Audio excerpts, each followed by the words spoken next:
Hebrews. This is Prophets of Awakening. It's our evening Sabbath class, the 26th of March, 2022.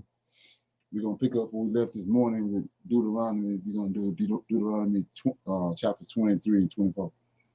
And later on in the lesson, I'm asking everybody to like and share.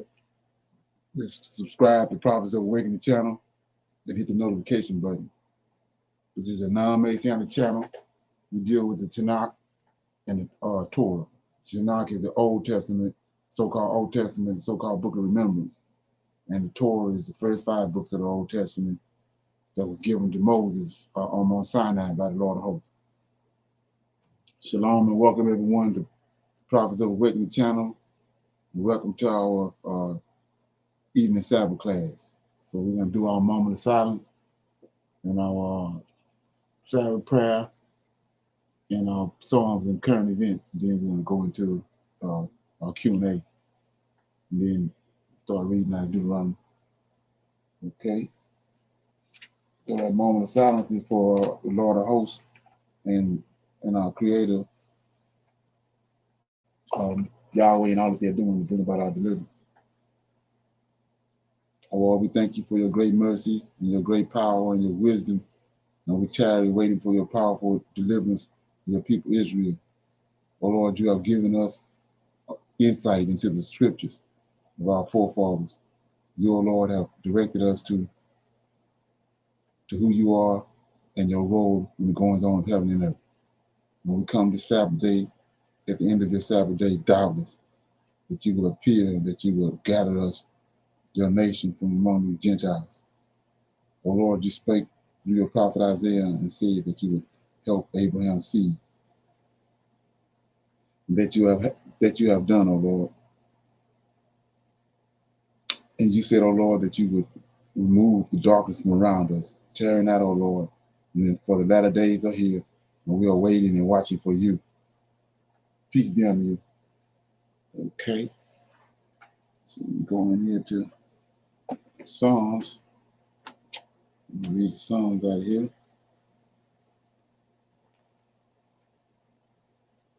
Read Psalms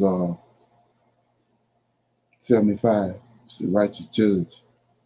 It's a psalm of Asaph, which is Asaph is David's lead singer in the temple. Unto thee, O God, do we give thanks. Unto thee do we give thanks. For thy name is near, thy wondrous works declare. When I shall receive the congregation, I will judge uprightly. The earth and all the inhabitants thereof are dissolved. I bear up the pillars of the Shelah. I said unto the fools, deal not foolishly, and to the wicked, lift not up the horn. Lift not up your horn on high. Speak not with a stiff neck. For promotion cometh neither from the east, nor from the west, nor from the south. But God is judge. He putteth down one and sitteth up another. For in the hand of the Lord there is a cup, and the wine is red. It is full of one mixture, and he poureth it out.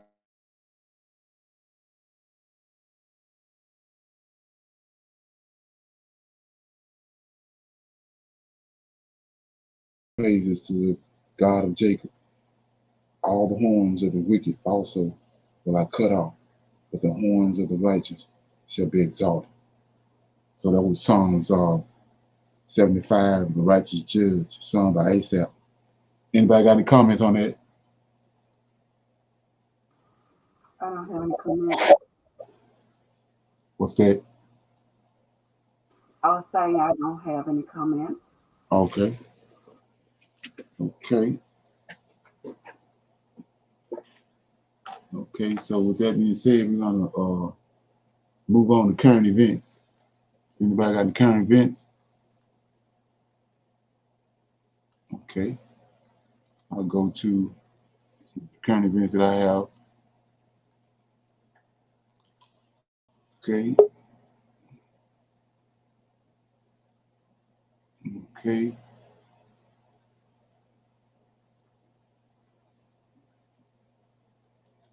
This is the first one right here. See if we got it right. Let's see.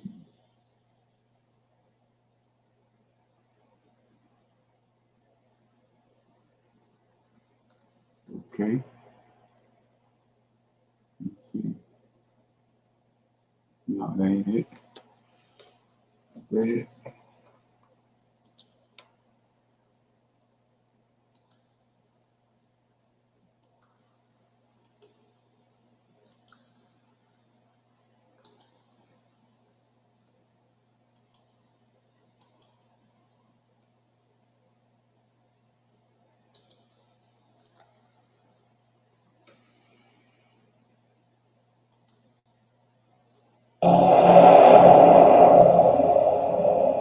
Are you ready for the coming food crisis yet?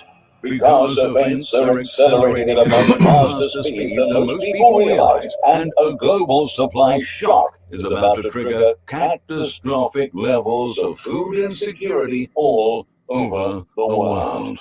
In America, food prices are already skyrocketing, and a perfect storm is threatening to dramatically collapse domestic food production, exacerbate shortages, and push prices even higher in the coming months. Industry insiders are warning that U.S. consumers are going to spend 20% more on groceries this year. Many farmers are losing their motivation to plant new crops as fertilizer prices soared up to 500% in some states. All of this means that all we've experienced so far is just a hint of what is coming next. The facts we're about to expose in this video are truly shocking. But the best thing we can do in times like these is to stay informed so we can prepare for the challenges ahead. Before entering today's discussion, please don't forget to leave a thumbs up and subscribe to our channel to keep updated with the latest news. Americans are suffering from the effects of the worst food inflation since the turn of the century. Even though government officials have been trying to blame the new price spikes on the latest global events, the most part of those increases came from inflation caused by runaway government spending over the past 2 years. The other part can actually be attributed to global supply chain disruptions and transportation issues. The crisis between Russia and Ukraine, however, is acting as a catalyst for a massive food supply shock that's likely to spark worldwide food crisis and widespread shortages, aggravating our already existing problems. The actions of the U.S. government are about to make things even worse. Farmers, economists, industry experts, and even the United Nations are warning that the U.S.-led sanctions imposed on the Russian economy in response to the offensive in Ukraine are going to result in devastating consequences for the entire planet. Ukraine is a major grain producer, but the conflict is likely to disrupt spring planting and harvest. While Russia is also one of the world's largest agricultural producers, but Western sanctions will prevent it from exporting goods to most countries that rely on its supplies. As Sébastien Abis, a researcher at the French Institute for International and Strategic Affairs, noted recently, it's not just the global supply of grains that's going to be affected. He explains the two countries account for 80% of the world's sunflower oil production. Ukraine is the world's fourth largest exporter of maize. The fighting in Ukraine continues to escalate, and the Russian offensive is intensifying along the all-important Black Sea coastline, preventing ships to come in and out to deliver goods to both countries and to send exports overseas. And now, the Western sanctions have cut off these two major crop producers from the rest of the world. Nothing is leaving the Ukrainian ports anymore, Abis continued, and it's impossible to know what the country will be able to produce and harvest in the coming months. The conflict has already had dramatic consequences for Ukrainians who are struggling to find food amid the chaos, but it's also causing concerns for the many countries that depend on Ukrainian wheat and are increasingly worried that they will soon be unable to feed their people, he highlighted. Okay. Any comments on that?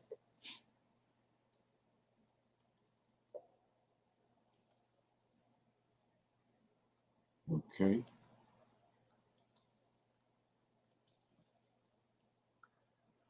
I don't know if anybody know about this, but this is a major problem. It's going to become a major problem right here.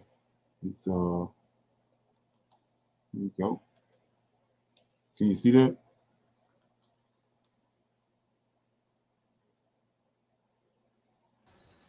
Not yet, yes. Okay. Putin announced Wednesday that future payments for his country's gas exports must be made in rubles. Many see an effort So they're getting out of the dollar. Summertime. to undermine Western sanctions and prop up Russia's struggling currency. As explained by Putin, the new rule would apply to countries sanctioning Russia, but still receiving its gas exports, a list that includes the EU and Japan.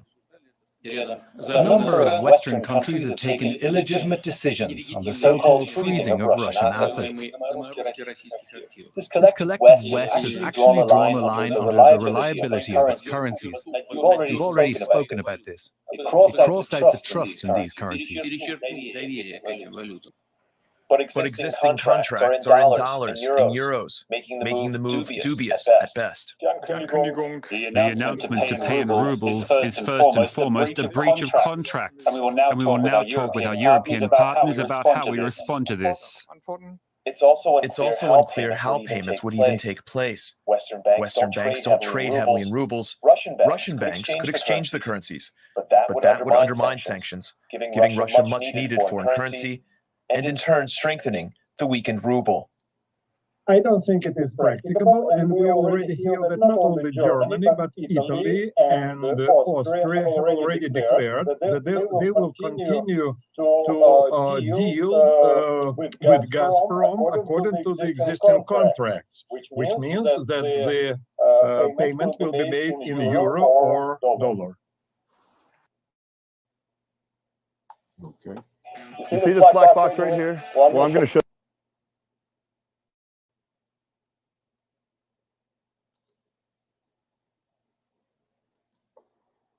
So means that Putin's demand further complicates the EU's long and painful divorce from Russian fossil fuels. Earlier, I spoke to Jens Sudekum, a professor for international economics at the Dusseldorf Institute for Competition Economics. I asked him what Russia is hoping to achieve with its ruble payment demand. I think he's testing the West. So yesterday morning, Chancellor Olaf Scholz, he spoke in Parliament, essentially saying that we are not aiming for a gas embargo, essentially because we still need the gas, we cannot just turn it off. And now Putin is playing games and testing how far we can go, because he says, well, you can have the gas, but only if you pay in rubles. Will EU countries do it? Will they pay in rubles? I think the likely scenario is that they will not do that. I mean, we're talking about long-term contracts, and they are in euro or dollar, so Putin cannot just come along and change the rules. I mean, if we would do that, that would be a very weak signal, actually. On the other hand, I mean, we still rely, especially Germany, a few other Eastern European countries, we still rely heavily on gas. So the other option would be that we kind of downplay what has happened and say, well, it doesn't really make a difference whether we pay Gazprom in euro, and then Gazprom transfers the money to the Central Bank of Russia, and there is the exchange to rubles. In the new scenario, we would essentially just exchange at a different Russian bank euros for rubles and then pay Gazprom in rubles. It's not a big difference, factually speaking. It's just that Putin comes along and changes the rules. This is basically the difficult point. Some have said that this is a way to sort of undercut EU sanctions and Western sanctions on Moscow. Do you think that's true? Yeah, that's right. I mean, at the moment, basically, we pay Gazprom in euro or dollar, then that ends up at the Central Bank of Russia, which is sanctioned. And so basically, they have to find workarounds and loopholes how they can make use of that hard currency to essentially affect the exchange rates on international markets. There are ways, there are workarounds. They can operate via China and so on and so forth, but it's difficult. So under the new set of rules, basically, we can make life easier for the Central Bank of Russia because we would essentially allow the commercial banks of Russia to stabilize the exchange rates, because they would basically make that transaction of dollar, euro versus ruble for the central bank. So essentially, factually, basically, it would undercut the sanctions that we've imposed, because we wanted to affect the central bank. We didn't want the central bank to operate on international financial markets. If we follow Putin, we will effectively allow commercial banks to do the job of the central bank. So what kind of impact will this have on EU gas supply, which, as we know, is already quite stretched? Yeah, well, that depends on what governments will decide, whether they play according to Putin's book and downplay the impact. I mean, then, factually speaking, I mean, basically business could go on as usual, and we just pay rubles. As I said, I mean, it's a technical detail. We could do it, but I think the more likely scenario is that we see an escalation of the conflict. So basically, European countries saying, no, we stick to the contracts. They're specified in dollar or euro. That's what we're going to do. And then, well, we'll see how Putin will react. In the extreme scenario, he can say, yeah. Okay. Any comments on that? What do you think?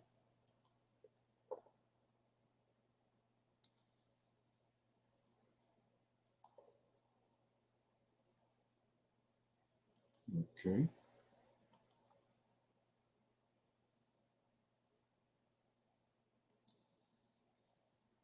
And amid of all that, we see this right here. Like I say, these people, they ain't gonna stop till they bring this economy down over here. Can you see that?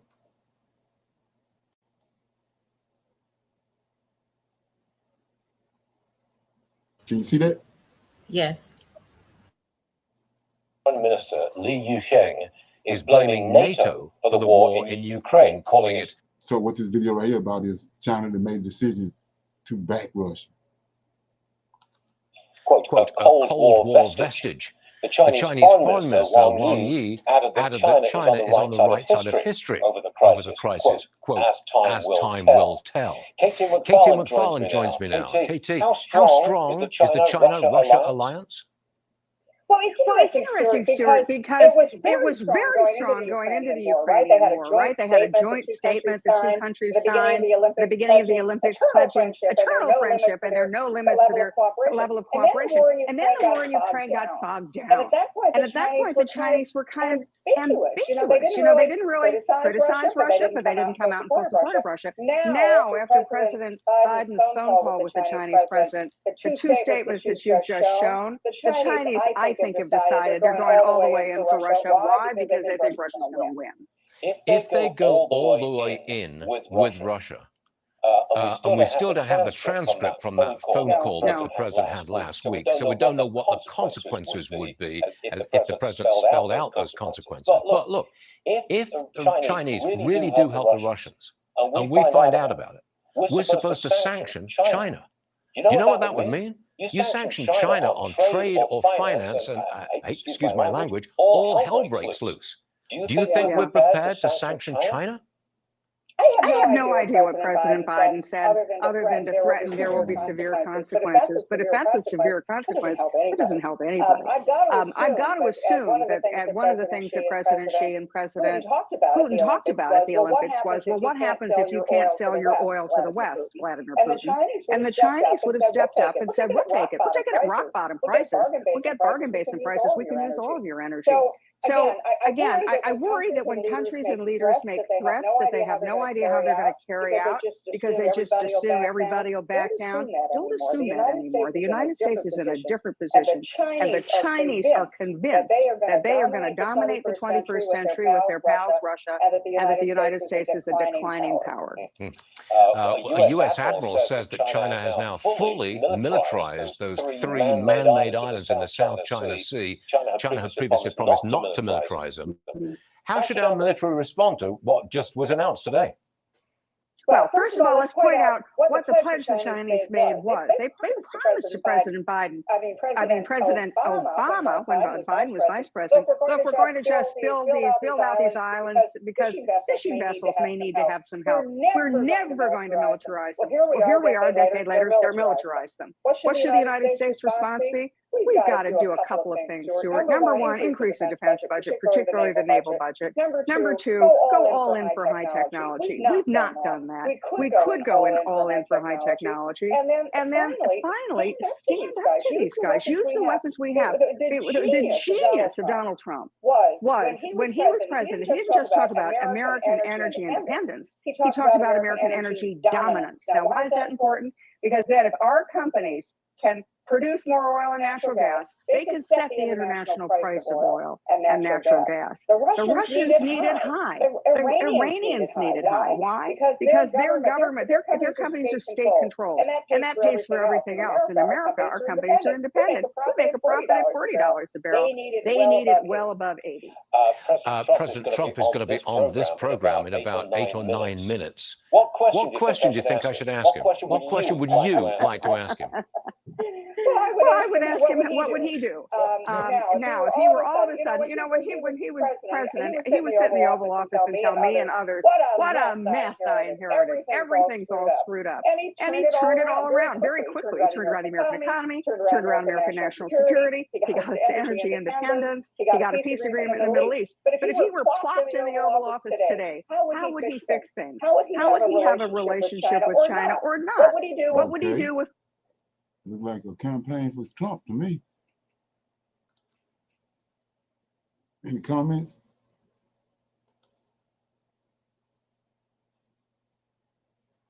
No comment? Okay. So we're gonna go into Q&A. Anybody got any Q&A, any questions or comments about anything they want to talk about that they came across? Shalom. I know this morning you talked about the roads, right? So I was wanting to know if you can explain that is in Isaiah 35:1. Okay. Isaiah 35:1.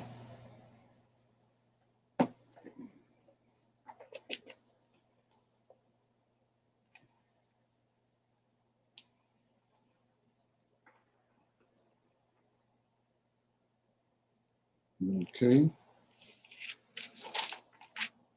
Let's see where that's at.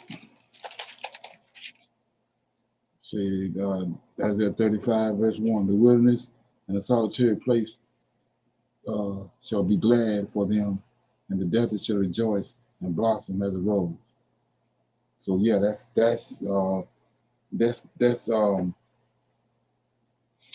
what Isaiah's talking about. But these, like I said, these people have turned it around and they're using it as something cryptic.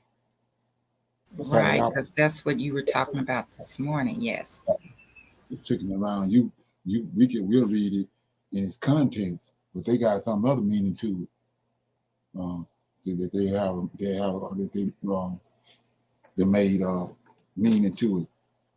So they, like I said, they do that over what I showed this morning about the roads. Television and pictures. So you got a silhouette or image inside that square. Everything inside that square, they use it for their satanic agenda, and people like the Illuminati and the what they call that group that's coming out of the Vatican. We call the Vatican. I guess they can't think of what they call them, but they soldiers, so-called warrior priests. But they looking for that. They're looking for any kind of symbol, any kind of sign in a picture or in the image or whatever. That's how they communicate. And so, like I said, when you see that rose, it's tied to the Rosicrucians, and they supposedly, well, they not supposedly, it's the truth that that's Caesarion. Caesarion was JC. They know that Caesarion is JC in the New Testament, and he had a family, and that lineage still going on. So like I said, what you have to do with that is to get better understanding of what I'm talking about is go research that, Google it, or probably better to put that word in the search block on YouTube, because the cult and all that tied to that Rosicrucian family, which is the Edomites. So it's a lineage of Edomites, but it's tied to Caesarion, and that when they took him down off the cross, they supposedly took him to this place. I can't think of the name of the place, but it was somewhere over in Scotland. That's how, like I was showing you this morning, the redheads, and they ended up over in Scotland. They're not native of the land, but they come in and conquered the land and took over, just like Alexander, Zephno, and Philip. They're not. When they came on, when Alexander emerged on the world scene, he was with the Greeks, but he's not a Greek. He's a Edomite. His father came over there. His grandfather came there, and they made him a king over the Greeks, but he's an Edomite. He ascended from one of those giant women that was in Mount Seir, one of the Canaanite women. So he was a giant. And so he was like a mighty man, a warrior. And he started out in the book of Jasher. Joseph had him bound while Joseph was alive. Joseph had him locked up in prison. Then when Joseph passed, he some kind of way he got released or broke out or whatever, and he ended up over in with the people of the East, which is the African people, and he stayed there, and then he fled from them because of the controversy he got into with them, and the Greeks picked him up and ended up making him the king. Then he had Philip, and Philip unified all those Greek islands, and then Alexander came, conquered the world. But they Edomites. Yeah, so that, and then eventually we know how Cleopatra, the Ptolemies came into Egypt, and then from there you had Caesarion. Caesarion was taken to the monastery at 30 years old. He came back. So his lineage is still going on, and they call it the Rosicrucians. Yeah. So that's what that rose is, and so they're telling you, they putting a label or so-called a signature on everything. You just got to be aware of it and looking for it. Okay. Okay. Thank you. Okay. So I got this little video I'm gonna play so we can dialogue about it. Then I'm gonna go into I got a topic I want to talk about for discussion. Then I'll read somebody to do running. Okay.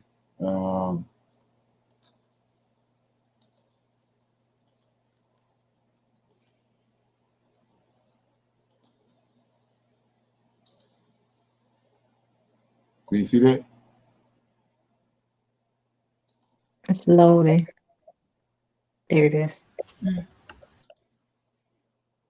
Colonization never ended in the white supremacist system. And as we see today, the colonization is in the mind. Now, those who have been enslaved and those who have been colonized, we're still dealing with the remnants of that through the colonization of the mind. Pick up.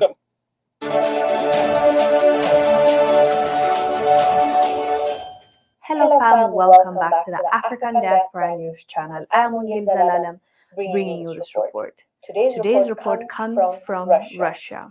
Russia is offering Nigerian students admission. This comes after the situation between Ukraine and Russia, since many students had to flee Ukraine because of the conflict between Russia and Ukraine. They are put in a really difficult place. Some were able to make it back home and were really happy, and some were not so lucky, and they are still away. So remember these Nigerians is Ephraim, they Israelites, and Hitler. I mean, Putin already told you that when Hitler, the story on Hitler, that Hitler knew who they was. He know who they are, right? So waiting for help, and they're really scared. And we did a report on this actually a few days ago. So now Russia is coming to their rescue, and they are saying, come, we want to offer you school admission. I know you're not in a good place right now, and you're in Ukraine, and there's war between Ukraine and Russia. We are willing to give you a place home, because it's not between us. The problem and the war and the conflict is not between, Africans and Russia, basically. But in this specific case, it's Nigerians that they want to offer admission in their universities. What can I say? I'm a bit speechless. I understand it's not between Africa and Russia, and we have nothing to do with it. So, they're not trying to start anything with us. I get that. And this is not the first report that I've made that Russia is opening their arms, like, to welcome Africans. I talked about the Tanzanians that are welcomed into Russia, and they actually gave them a room to sleep in, clothes to change, food to eat, and they were taking care of them, as opposed to the discrimination they faced in Ukraine. So we talked about this. I told you that this is going to happen. See, she talking about Russia over here, but look what he walking with right here, Chinese. So, like I said, they working together because of they know who the people are. They know who the Israelites are. And like I said, Nebuchadnezzar took them into captivity in Babylon, but the Medes and Persians released them, specifically Cyrus, Persian. The people that took them into captivity aren't the ones that released them. And we're looking at the same thing right here. It was a bit of a shock, a surprise, and an interesting story to watch. And it's unfolding in front of our eyes. So, as I said, Russia's saying, come through. We want to give you an opportunity in our schools. And they're really showing a different side of Russia. What do you think about this, fam? Let us know. Anybody got any comments?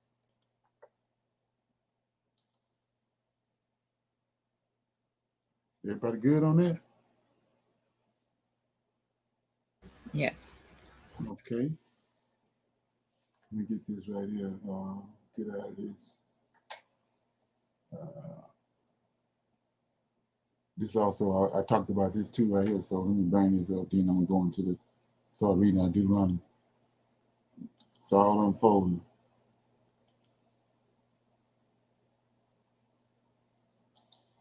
So like I said, what's going on with Ukraine is gonna get us out of here.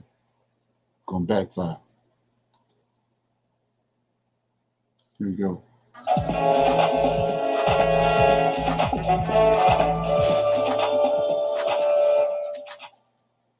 So we want to talk about the money that's just going out of our country by the Biden administration, and also just about some money that was recently passed out with the American Rescue Plan.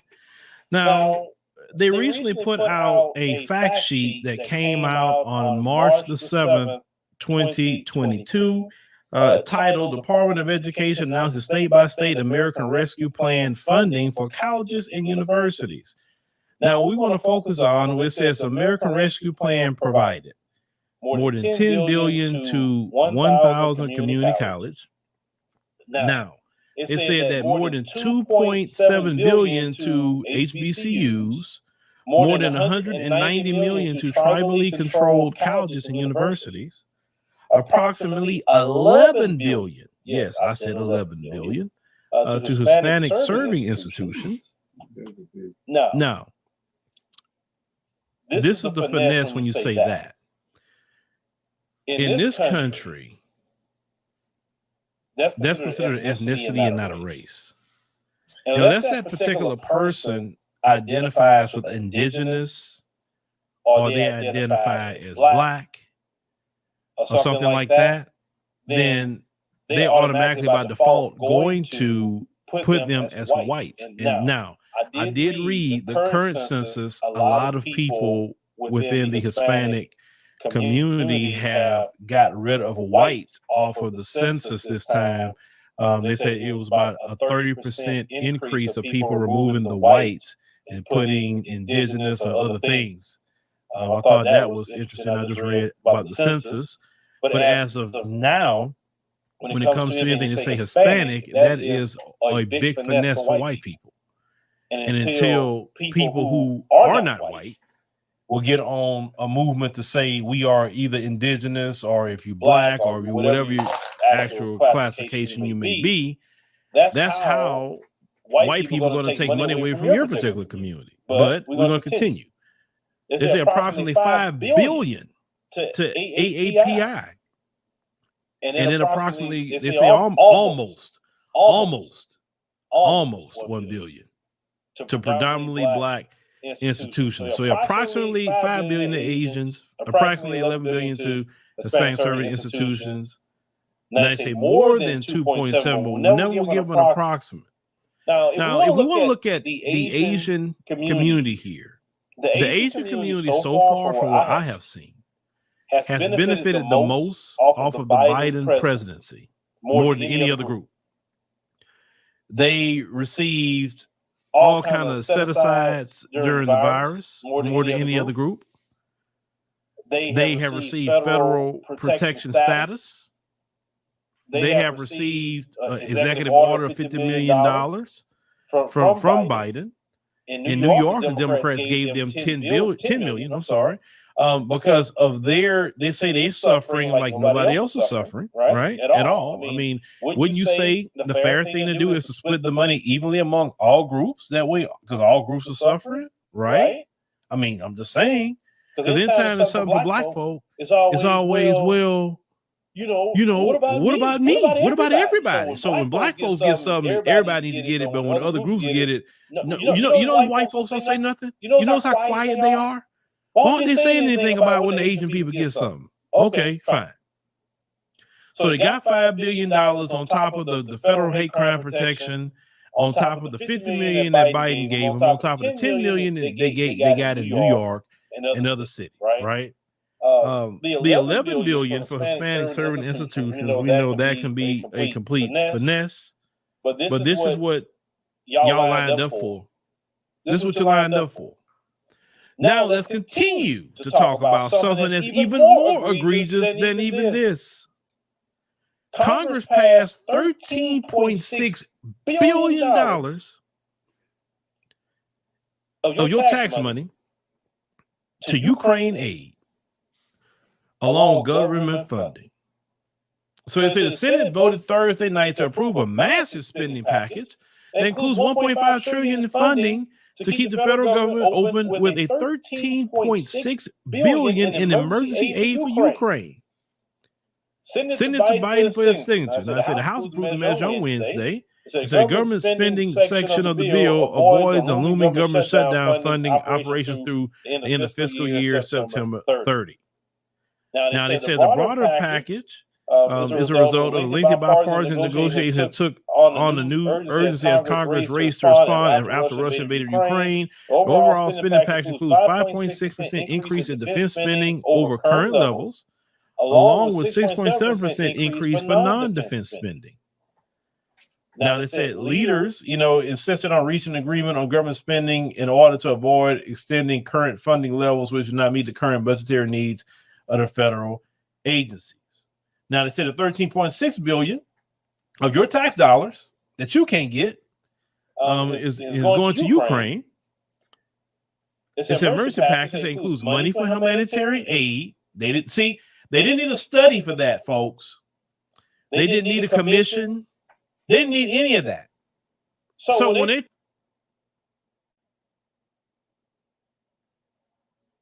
any comments on that so far?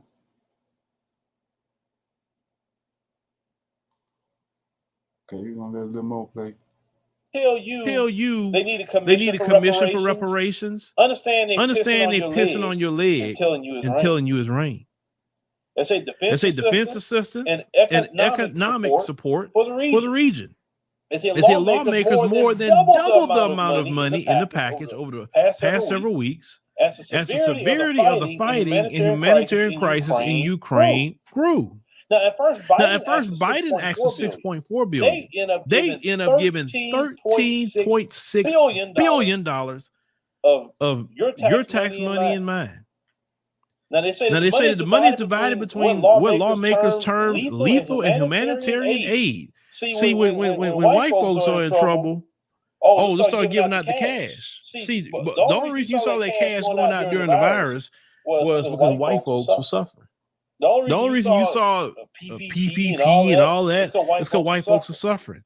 Once again, I told y'all, if it was a virus that we were just getting, they would have done crap. They would have came up with no medication, no nothing. They would let them die off good. That's how they feel about us.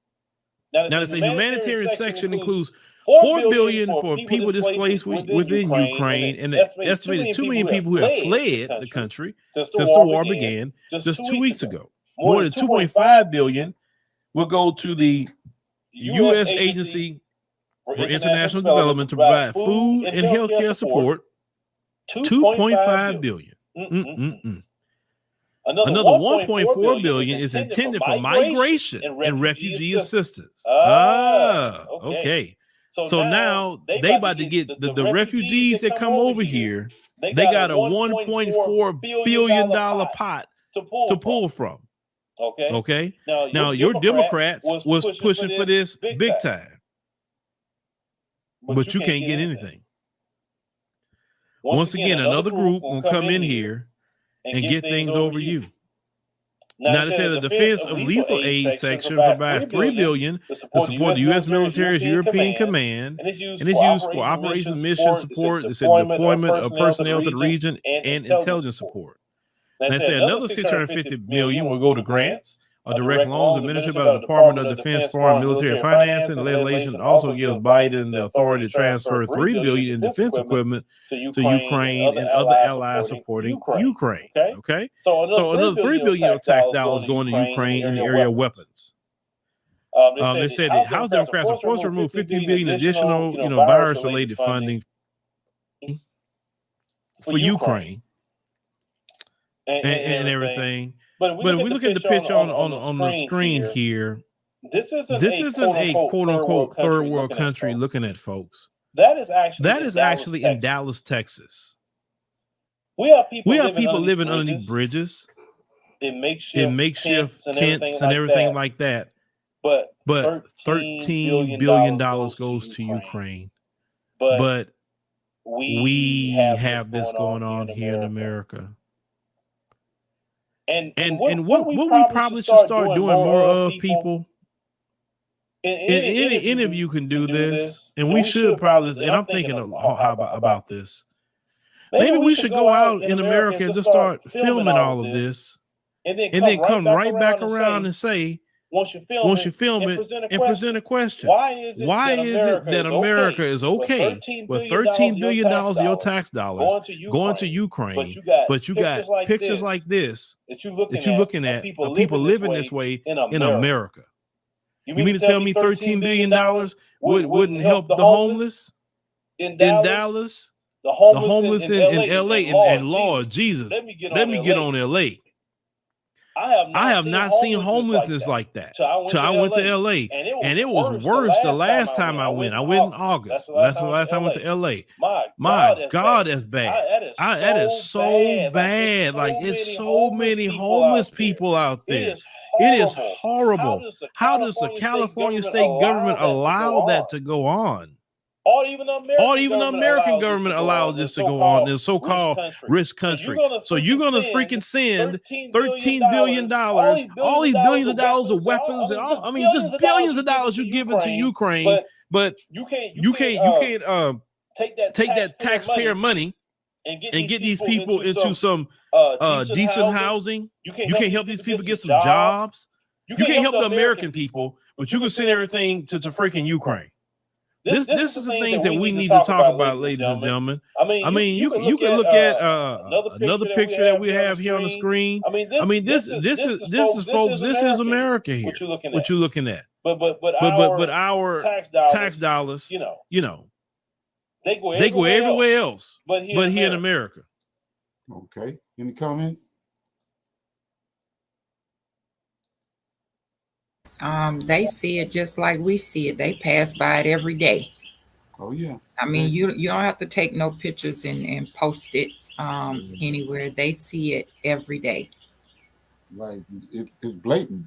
Like I said, it's blatant that, I mean, like I said before, it goes back to our leaders because they in the same boat with them. They got the same mindset they got. Because how is this happening? And you talk all that garbage, and then when election time come around, you jump behind some white man to get all the black folks to vote for him. And then when he get in there, he forget how he got in there. Like I said, especially with Biden's situation, he was done until this Negro Claiborne jumped in there and started rallying for him to get the black folks behind him. That's the first thing he should have done when he got in there. The first thing he done was went in there and got and helped the Chinese, because he got some backdoor deal with them tied to him before he even came in the White House. Yeah. Anybody else got anything to say about that? Any comments? Okay. So I'm gonna go to Deuteronomy, and I'm gonna read chapters 23 and 24, and then we'll talk about it on the way. Okay. This is Deuteronomy 23. Okay, so persons excluded from the congregation. Deuteronomy 23, verse 1. He that is wounded in the stones or have his privacy members cut off shall not enter into the congregation of the Lord. A bastard shall not enter into the congregation of the Lord. Even to his 10th generation shall he not enter into the congregation of the Lord. The Ammonite or Moabite shall not enter into the congregation of the Lord.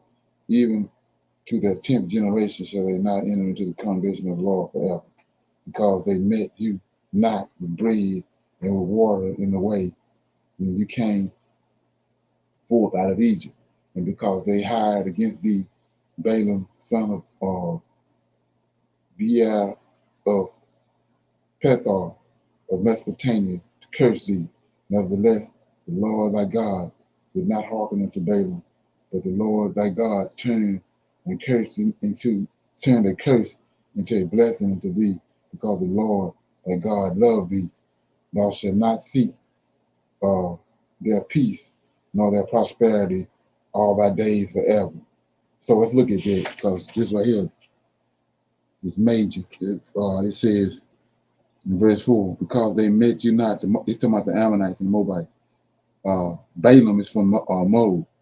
It says, because they met you not with bread and with water in the way when ye came forth out of the land of Egypt, and because they hired against thee Balaam, son of Beor of Pethor of Mesopotamia, to curse thee. Nevertheless, this is the part I want to shine a light on. Nevertheless, the Lord thy God would not hearken unto Balaam, but the Lord thy God turned a curse into a blessing unto thee, because the Lord thy God loved thee. So let's look at what he's talking about. Let's go to Numbers. Okay, this is chapter 22 of Numbers. I'm gonna start reading. It says, and the children of Israel set forward and pitched in the plains of Moab. Here you go. On this side of the Jordan by Jericho. And Balak, the son of Zephyr, saw all Israel had done to the Amorites. And Moab was so afraid of the people, because they were many. And Moab was distressed because of the children of Israel. And Moab said unto the elders of Midian, now shall this company lick up all that go around about us, as the ox licketh up the grass of the field. And Balak, son of Zephyr, was king of the Moabites. See that? At that time, he sent messengers, therefore, unto Balaam, son of Beor to Pethor, that's what we just read, which is by the river of the land of the children of his people, to call him, saying, behold, there is a people come out from Egypt. Behold, they cover the face of the whole earth, and they abide over against me. Come now, therefore, I pray thee, curse me, this people, for they are too mighty for me. Peradventure I shall prevail, that we may smite them, and that I may drive them out of the land. For I want that he whom thou blessest is blessed, and he whom thou cursest is cursed. So Balaam, he got direct communication with the Lord of hosts. So now let's go. He asked him if he wanted him to curse him. So Balaam going to curse him. So let me get it right here. Okay. I'm going to start at 36 and 22. Says, and when Balak heard that Balaam was come, he went out to meet him into the city of Moab, which is in the borders of Ammon, which is in the utmost coast. And Balak said unto Balaam, did I not earnestly sin unto thee to call thee? Wherefore comest thou not unto me? Am I not able indeed to promote thee to honor? And Balaam said unto Balak, lo, I am come unto thee. Have I now any power at all to say anything? The words that God putteth in my mouth, this is God right here, the Lord of hosts, right? That shall I speak. And Balaam went to Balak, and they came unto Kirah, whatever it is. This is the place where this is the name of Jerusalem before they changed it to Jerusalem. And Balak offered oxen and sheep, and said to Balaam and to the priests that they were with him. And it came to pass on the morrow that Balak told Balaam, and brought him up into the high place of Baal, that thence he might see the uttermost parts of the people, right? So they're in a high place, right? Balak and Balaam sacrificed, and Balaam said unto Balak, build me here 7 altars, this is 7 angels, right? And prepare me here 7 oxen and 7 rams, 1 for each angel. Saying Balak did as Balaam had spoken, and Balak and Balaam offered on every altar a bullock and a ram. And Balaam said unto Balak, stand by the burnt offering, and I will go. Peradventure the Lord will come to meet me. See that? This is the Lord of hosts, Michael, right? We just read where in 23 he turned a blessing into a curse. He turned a curse into a blessing.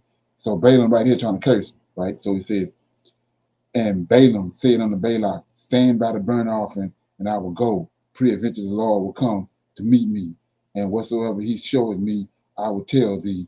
And he went to the high place, and God, Michael, met Balaam, and he said unto him, I have prepared 7 altars, and I have offered upon every altar a bullock and a ram. And the Lord put a word in Balaam's mouth, and said, return unto Balak, and thus thou shalt speak. And he returned unto him, and lo, he stood by the burnt sacrifice. See that? He stood by the burnt sacrifice, he and all the princes of Moab. And he took up his parable and said, Balak, king of Moab, have brought me from Aram out of the mountains of the east, saying, come, curse me, see that? Jacob, and come, defile Israel. How shall I curse whom God have not cursed? Or how shall I defy whom the Lord have not defied? For from the top of the rocks I see him, and from the hills I behold him. Lo, the people shall dwell alone, and shall not be reckoned among the nations. Who can count the dust of Jacob, and the number of the 4th part of Israel? Let me die the death of the righteous, and let my last end be like this. So Balak wants Israel to curse. And Balak said unto Balaam, what hast thou done unto me? I took thee to curse mine enemies, and behold, thou hast blessed them. And he answered and said, must I not take heed to speak what the Lord have made unto me, unto my mouth? So you see what's happening? This is something else totally different going on if you read this without no understanding. So I'm gonna keep going. So you say, how did he turn a blessing? How he turn a curse into a blessing? I'm in 24. And I'm at verse 16. He says, well, I'm gonna start at verse 13. And if Balak would give me his house full of silver and gold, I cannot go beyond the commandments of the Lord. It's Michael, Lord of hosts, to do either good or bad, mine own mind. But what the Lord says, that will I speak. And now behold, I go into my people. Come therefore, and I will advise thee what this people shall do. to thy people in the latter days, right? And here you go. And he took up a parable and said, Balaam, the son of Peor, has said, and the man whose eyes, here you go, the man whose eyes are open have said, he has said, which heard the words of God and knew the knowledge of the Most High, which saw the vision. See that? So what's going on? He done entered into Balaam. He done entered into Balaam. That's how he changed the curse into a blessing. So it says, he took up a parable. He said, Balaam, son of Peor, have said, man whose eyes is open. So that means he done entered into him. That's what it means by his eyes been open. So he entered into him to give him the vision. Just like with Daniel. He entered into Daniel, gave him the vision, then came back later with Gabriel, and Gabriel gave him the interpretation of it. So right here, 15 said, he took up his parable, said, Balaam the son of Peor have said, the man whose eyes are open have said, he has said, which heard the words of God, knew the knowledge of the Most High, which saw the vision of the Most High. See, he in him, showing him the vision, which saw the vision of the Almighty, falling into a trance. This was calling him to fall into a trance. He entered into him. Fall into a trance, but having his eyes open. I shall see him, but not now. I shall behold him, but not nay. There shall come forth a star out of Jacob, David, and a scepter shall rise out of Israel, and shall smite the corners of Moab, and destroy all the children of Seir, and Edom, and keep on. But anyway, I wanted to show you what they meant by he turned the curse into a blessing. He was just the Lord of hosts. He entered into Balaam. He caused Balaam to speak a blessing over them instead of the curse that Balak had gave him. That's what he's talking about. Anybody understand that? When he says in verse 17, I shall see him. Who is him? David? David, yeah. That's a total. Nobody knows that. Nobody know that prophecy. They just gone. New Testament got them locked off until it's shown to them, revealed. That's what he's talking about. So what's a scepter in that verse? Kingship? Right. A king has a scepter. And then he go on to tell you what this person gonna do. Let's look at it right quick. You know it's David. It ain't Saul. And then you understand that David, all the kings after David came from David's loins. So David the source. So he the Messiah. Everybody else after him came out his loins. So that was 24, right? Yeah. No, 24. So look what it say. 24 and 18, 17 says, I shall see him, but not now. I shall behold him, but not nay. There shall come a star out of Jacob. A scepter shall rise out of Israel, and shall smite the corners of Moab. See that? Destroy all the children of Seir, and Edom shall be a possession. Seir also shall be a possession for his enemies, and Israel shall do valiantly. Out of Jacob shall come he that shall have dominion, and shall destroy him that remaineth of the city. David did all that.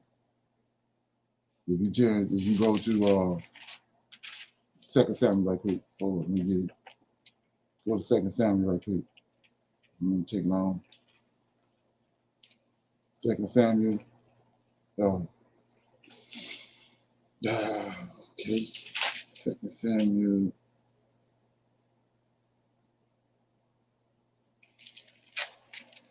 Okay.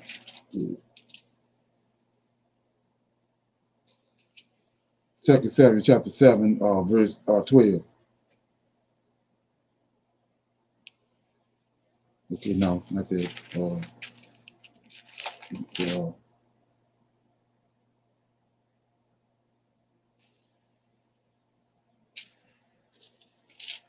Right there, chapter 8 says, and so he just told him in chapter 7 that told Nathan brought him and he's sitting before the Lord, and the Lord told him that he is with him. Then from that point on, first chapter 8, the next chapter. After this, it came to pass that David smote the Philistines. This is what Balaam just prophesied. Smote the Philistines, subdued them, and David took this boy out of the hands of the Philistines, and he smote Moab. See that? That's what Balak from. measured them with a line, casting them down to the ground. Even 2 lines measured he both, and put to death, and with 1 full line to keep alive.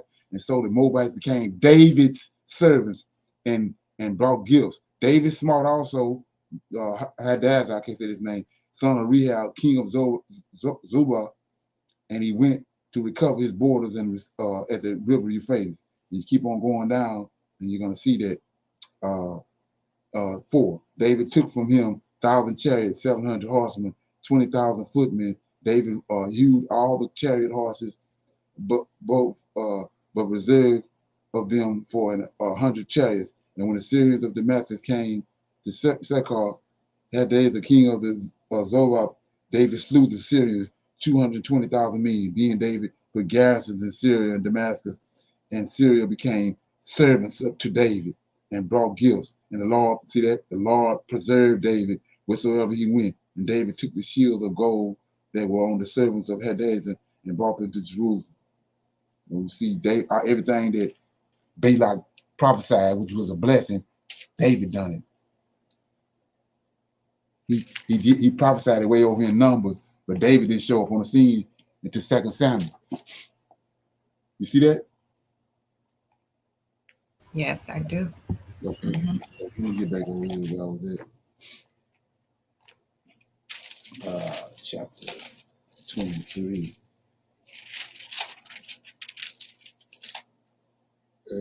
So it says 7, and thou shalt not abhor an Edomite, for he is not thy brother. Thou shalt not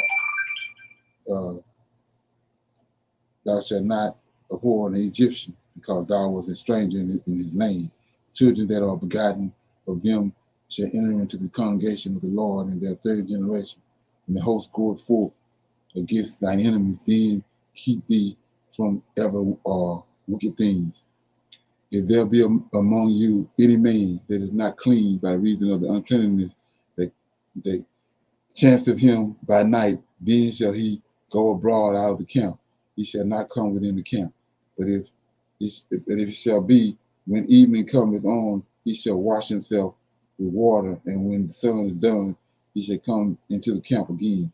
Thou shalt have a place also without the camp, whether thou shalt go forth abroad, and thou shalt have a paddle upon thy weapon, and it shall be when thou wilt ease thyself abroad, thou shalt dig therewith, and shalt turn back and cover that which cometh from thee. For the Lord thy God walketh in the midst of the camp to deliver thee and to give up thine enemies before thee. Therefore shall thy camp be holy, that he see no unclean thing in thee, and turn away from thee. So you probably saying, what are you talking about, right?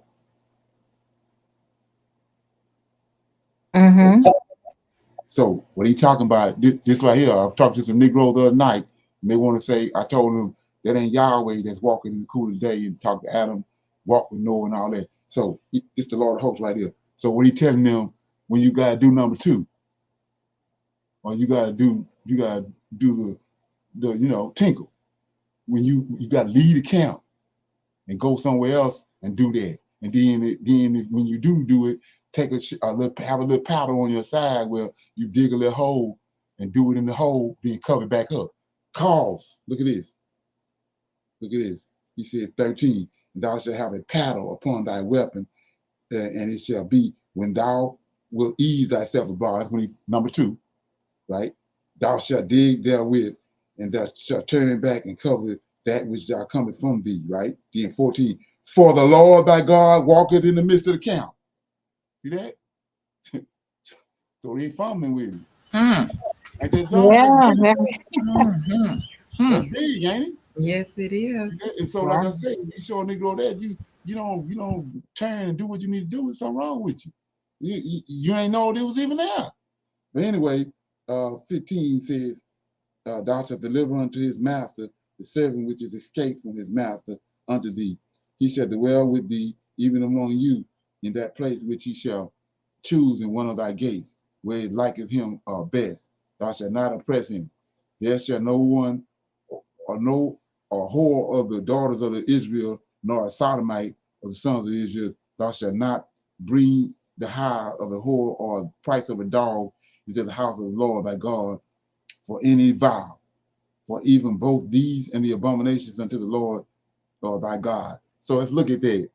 Based on the chapters we read this morning, we found out that the harsh punishment for the sins. And so somebody is reluctant. If you know that you're gonna do something and you're gonna get taken outside the camp and get stoned to death, you ain't gonna do that. You know? So that was almost unheard of by us. We had issues with being stiff-necked and all that, but this type of stuff, faggots and all that, that wasn't part of us. And the only reason it's here now, all those repercussions and harsh punishments been taken away. We think we can do anything, and because there ain't no repercussions to it. So verse 17 says, there shall be no whore of the daughters of Israel. Like I said, how can he say that if it ain't true? He's saying it because it ain't true. It's like he said, none of the Levites can have no defects on them. He can't say that unless the Levites don't have no defects. That's the only way he can say it. So 18, thou shalt not bring a hire of a whore or the price of a dog into the house of the Lord thy God for any vow. For even both these are abominations unto the Lord. Right?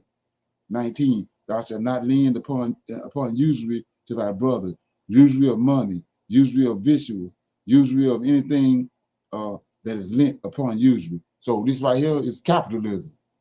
That's where we exist in right now. He told us, we're going to kick you out the land and you're going to go and live the way they live. He telling us right here, we can't loan no money to nobody and take no interest on. That's what this usury is. It says 20, unto a stranger thou mayest lend upon usury, but unto thy brother thou shalt not lend upon usury, that the Lord thy God may bless thee in all that thou sittest thine hand to in the land whither thou goest to possess it.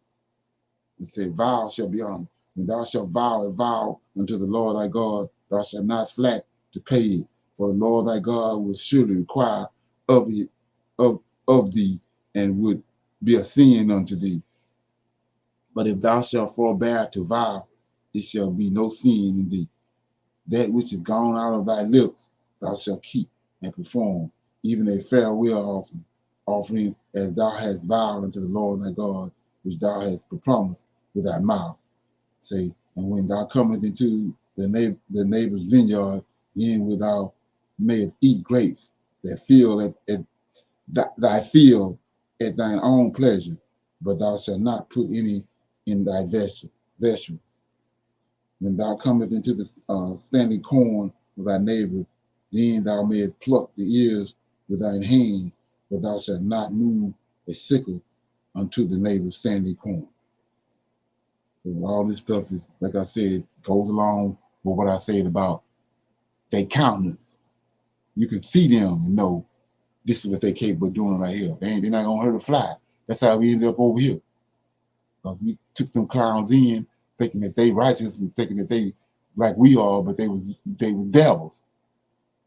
They were trying to find a way to herd us out of there and bring us over here. We being nice to them when they got bad intentions. Okay, so that was chapter 23. Anybody got any comments?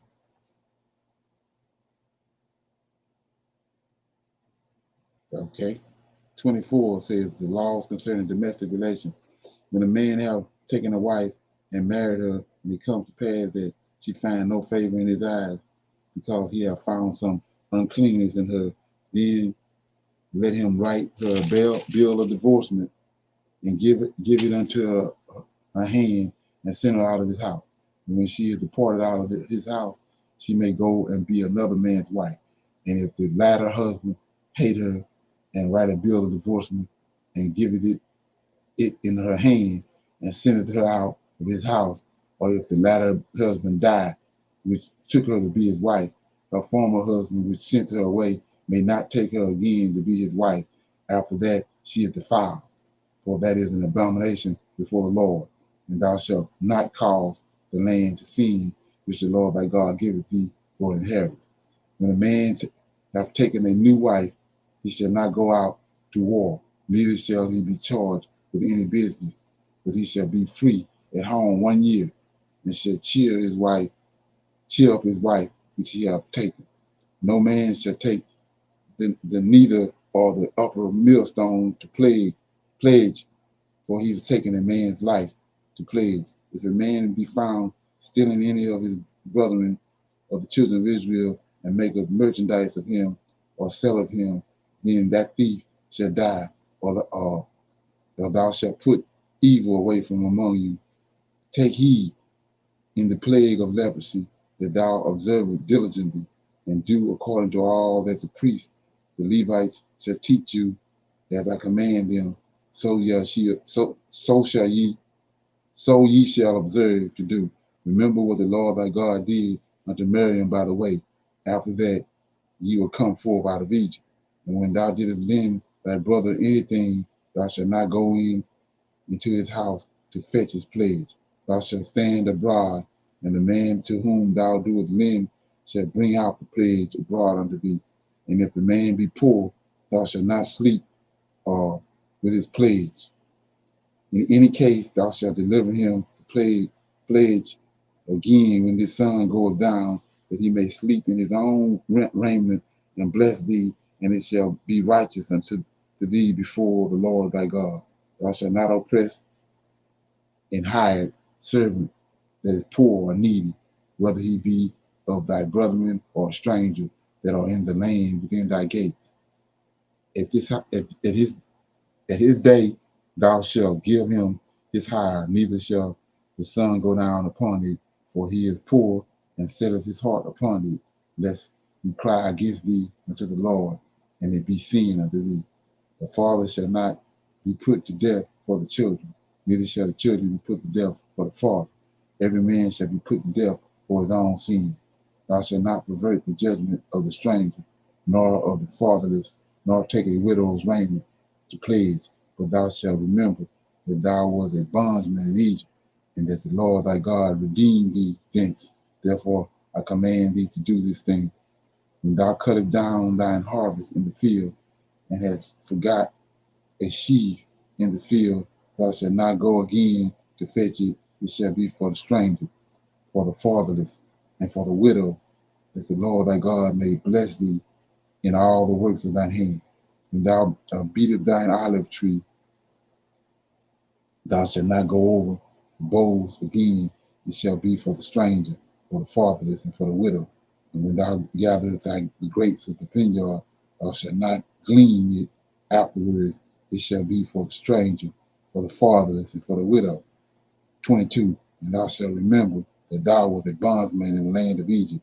Therefore I command thee to do this thing. So that was Deuteronomy 24. Any comments or questions before we go? Okay. Everybody good? Yeah, reading in this chapter a little bit with you reading, you know, we off because I know some people don't went back and, you know, married their, Oh yeah. husband or their, you know what I'm saying? Like, wow. And he said it's abominable. Right. Yeah. We sit there, like I said, we all off. You know what I'm saying? Okay. And this up. Oh yeah. Yeah, I have read that before. I was like, oh, they need to be telling people that when they, the ministers who remarrying them, Right. Oh, yeah. if they studying the word, they should have told those people. People, right. Look, it won't happen to a lot of us. That wasn't even the question. But for the Right. ones who try to do it again, yeah, Right. somebody should. I mean, if it didn't, I ain't gonna say that. If it didn't, but and a lot of times, I think people do that because they think that maybe that's the Lord. They separated before the Lord wanted them to, and Right. without knowing that they're not supposed to enter into it again. Right. And They probably shouldn't have been together in the praying first for place. it. Right. You sitting there praying for something, and he just told Mm-mm. you it's an abomination. It's an abomination. Ain't that something? Okay.